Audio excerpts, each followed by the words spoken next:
guys finally আমরা চলে এসেছি এটা ঠিক আছে আমাদের মেন দোকানে দেখতে পাচ্ছি এই দোকান আছে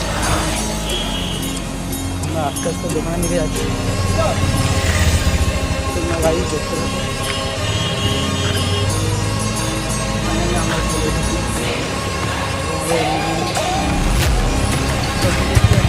দেখতে পাচ্ছি এই দোকান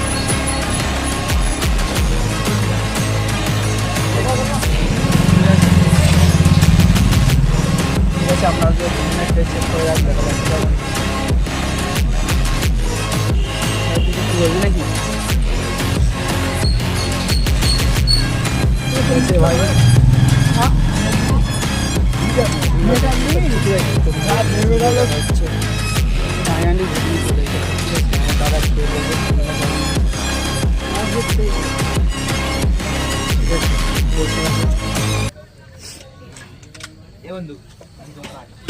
ফাইনালি ঘুগনি চলে এসেছে তোমরা তুমি খেয়ে বলো ঘুগনিটা কেমন ঠিক আছে দাদা ঘুগনিটা কেমন লাগছে বলো গাড়ি দিয়ে আছে তারপর বলতে পেটে যেতে হবে পেটে চলে যাবে যেখানে গালে গেছে পেটে যাবে না মানে ঠিক আছে ফাইনালি আমার ঘুগনিটা চলে এসেছে আর ঘুগনি দেখতে পাচ্ছ খাবে তোমরা